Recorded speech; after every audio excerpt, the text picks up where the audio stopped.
ఈరోజు ఆంధ్రప్రదేశ్లో మద్యం కేసు అంచు ఒక మేజర్ అప్డేట్ బయటికి రాగానే ఒక వర్డ్ ఒక లైన్ నన్ను ఎంతగా అట్రాక్ట్ చేసిందంటే 2019-24 మధ్య గణేష్ గోల్డ్ తాకట్టులో ఉన్న బంగారాన్ని విడిపించి కొనబడును. సంప్రదించండి 9966611144.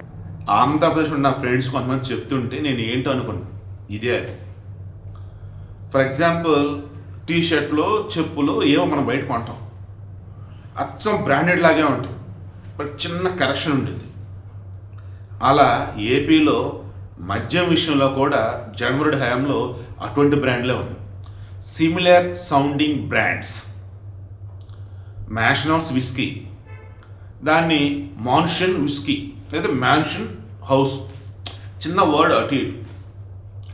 నేను మొన్న ఇంట్లో ఎవరైనా వచ్చినప్పుడు గ్లాసులు ఉంటాయి కదని చెప్పేసి అన్నప్పుడు కొంచెం క్వాలిటీ గ్లాసులు ఇవ్వండి అన్న. మామూలుగా దాని డిస్పోజబుల్ గ్లాసెస్. ఆమె ఏది ఇవ్వబోతుంటే కొంచెం క్వాలిటీ కావాలంటే కింగ్ ఫిషర్ ఇవ్వనా అన్న. మరి అదేంటి, అది కూడా కింగ్ ఫిషర్ కనిపిస్తుంది కదంటే అది కింగ్ ఫిషర్, అది కింగ్ ఫిషర్ అన్న. ఇక అప్పుడు నాకు అర్థమైంది, అమ్మో ఇది మామూలుగా లేదు కదా. నేను డిగ్రీ తెనాలి చదివేవాడు. అప్పుడు ఒక చెప్పులు వాళ్ళు బయట పెట్టారు, స్లిప్పర్స్ 20 రూపాయలు అంత. అవి పూమాకి సంబంధించి పోమ్ అనేది వేసాడు. చెప్పులు 40 అన్నాడు. ఏంటి 40 అన్న, బ్రాండెడ్ అండి, కంపెనీ అండి అన్నాడు. చా అన్న, సర్లే ఎంత ఇస్తారన్నాడు. 20 అన్న, 20 కాదు 25 అన్నాడు. 20 అన్న, సరే తీసుకుని వెళ్ళండి అన్నాడు. అదే బ్రాండెడ్ చెప్పులు అప్పట్లో షోరూముల్లో 200 రూపాయలు. పిల్ల జమీందార్ సినిమా ఐడియా ఉందా? అందులో కూడా ఇంతే కదా. ఆమె సెకండ్ హీరోయిన్ ఉంటుంది, బిందు మాధవ్, ఎవరు ఆమె. వాళ్ళు టీషర్ట్ వేసుకొని వస్తారు. ఇక్కడ ఊరిలో వచ్చినప్పటికీ అదే టీషర్ట్లు వేరేవాడు వేసుకుంటాడు. ఇదేంట్రా మనం వేసుకున్న టీషర్ట్లు ఎత్తున వేసుకుంటాడంటే మా మార్కెట్లో దొరుకుతాయండి అంటాడు. ఎంత అంటే 20 రూపాయలు 30 రూపాయలు. వాళ్ళు 2000 పెట్టి 3000 పెట్టి కొంటారు. ఇప్పుడు ఇదంతా ఎందుకు చెప్పాను? ఆంధ్రప్రదేశ్లోని లిక్కర్ స్కామ్ మీకు అర్థం కావాలంటే ఇప్పుడు చెప్పినటువంటి ఇదంతా మీకు అవసరం. ఎంత దారుణంగా వీళ్ళు చేశారంటే Adan distilleries, Leela distilleries and UV distilleries అని చెప్పి అసలు ఓన్ డిస్టిలరీస్ పెట్టేసి తక్కువ కాస్ట్గా మెటీరియల్ తీసేసుకొని దాంతో ఈ లిక్కర్ను ప్రొవైడ్ చేసేవారు. దానికి మళ్ళీ బేస్ ప్రైస్ ఎక్కువ పెట్టేవారు. దాని బేస్ ప్రైస్ ఎక్కువ అయినప్పుడు ఏంటి, ఆ కంపెనీకి వెళ్ళింది డబ్బు అంతా. ఇక దానిపైన ట్యాక్స్ రావని గవర్నమెంట్కి వస్తుంది. దీనికి గాను కిక్ బ్యాక్ రూపంలో మరలా వాళ్ళకి 15-20%, సమ్టైమ్స్ 15-30%. అంటే ఒక మందు వచ్చేసి తయారీకి అవుతుంది 10 రూపాయలు అయితే దాని మీద గవర్నమెంట్ ట్యాక్స్ లాభాన్ని వేసింది మొత్తం 40 రూపాయలు అయితే మొత్తం 50 రూపాయలు. కానీ ఇక్కడ వీళ్ళు 10 రూపీస్ దగ్గర బేస్ ప్రైస్ 50 రూపాయలు, ఇంకా అదో ట్యాక్స్ లాభాన్ని ఇవన్నీ కలగని 200 అన్నప్పుడు మొత్తం ఏమవుతుందండి, 10 రూపాయలు దానిని 200కి అమ్మే అంటే 190 రూపాయలు. ఇందులో వాడికి 40 రూపీస్ పోతుంది. ఏది అఫీషియల్ వేలోనే, గవర్నమెంట్ వచ్చి ట్యాక్స్ రూపాయలు వస్తుంది. బట్ వాడికి వెళ్తున్న 40 రూపీస్ అంటే మామూలుగా అయితే వాడికి వెళ్ళాల్సిందంత 20 రూపాయలు.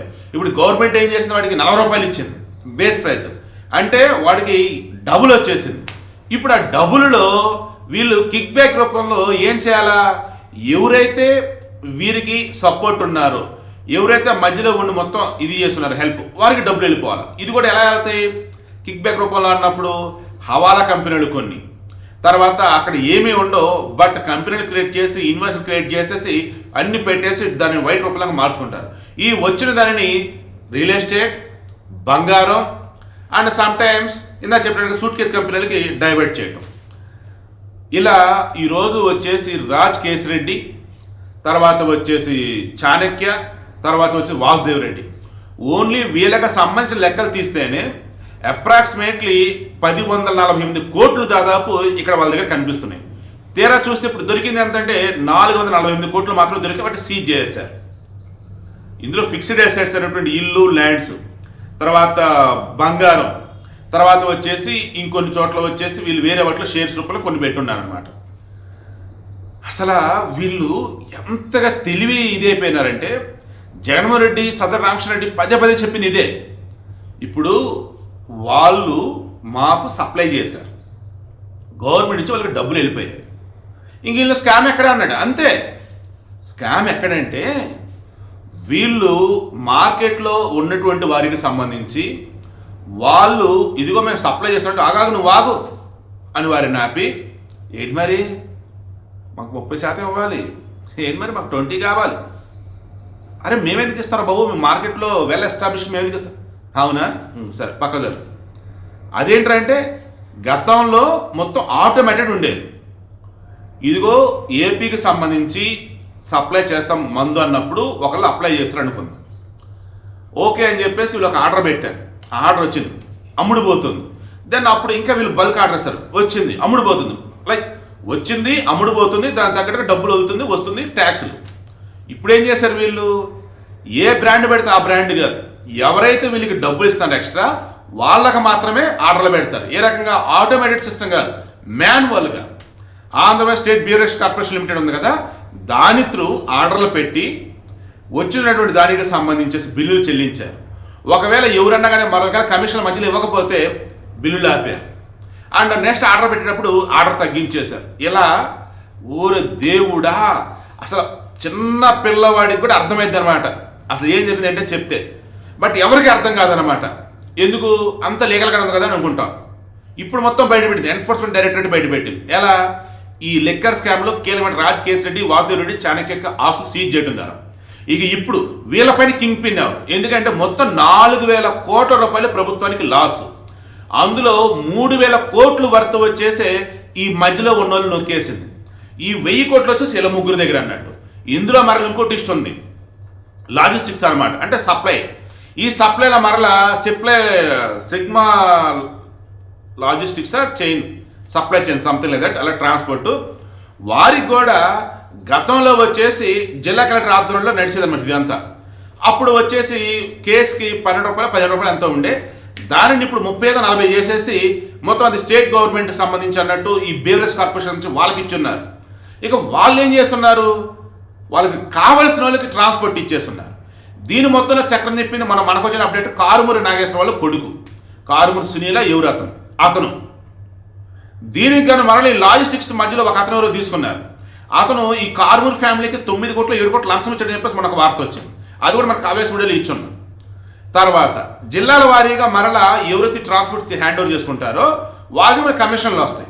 నువ్వు చెప్పుకుంటూ పోతే ఓరి దేవుడా, అసలు దొరికిన కాడికి దొరికినట్టుగా దొరికిన కాడికి దోచుకుని తినేస్తారు రా నాయన. కేవలం జనాన్ని పిచ్చోలం చేసి ఆ పథకం కింద ఈ పథకం కింద డబ్బులు ఇచ్చాడు అంతే. రోడ్ల అధ్వానం, ప్రాజెక్టుల అధ్వానం, గడుగునా కూడా పంచభూతాలను కూడా వీరు స్వార్థం కోసం వాడేసుకున్నారు. అసలు ఖనిజ సంపదను అయితే దోచేసుకున్నారు అసలు మొత్తం. వీళ్ళెలా అసలు పాలకులు రా నాయన. నేను నిన్న సినిమా చూస్తూ మధ్యలో నైట్ ఏదైనా ఆపేశాను, సుబేదార్, అమెజాన్ ప్రైమ్లో ఉన్నట్టుంది చూడండి, అనిల్ కపూర్ది. ఒక ఊరు ఒక చోట వచ్చేసి మొత్తం సహజ వనరులు మొత్తం దోచేసుకుంటా ఉంటారు వాళ్ళైతే. అసలు ఎవరు నడ్డు చెప్తే వాళ్ళు చంపేస్తారు. సేమ్ వైసీపీ హయాంలో జరిగింది కూడా అదే కదా. సో ఈ వీడియోకి మెయిన్ ఇంటెన్షన్ వైసీపీకి సంబంధించి కానీ జగన్కి సంబంధించి ఇంకా ఎవరన్నా ఎక్కడైనా ఒక చిన్న పాజిటివ్ కన్సర్న్ కనుక ఉంటే, ఒరే నాయనలారా ఒక్కసారి అసలు ఏం దొరికితే క్రాస్ చెక్ చేయండి రా. వాళ్ళు ఎంత దారుణంగా దోచుకున్నారంటే తరతరాలు కూర్చొని తిన్న తరగనంతా ఇప్పుడు అది మొత్తం బయటికి లాగుతున్నారు. ఎవరో రాష్ట్రాలు సీజ్ అవుతాయి ఏంటన్నప్పుడు ఫైనల్ కింగ్ పిన్ అన్నప్పుడు జగన్ దగ్గర వెళ్ళి ఆగిద్ది.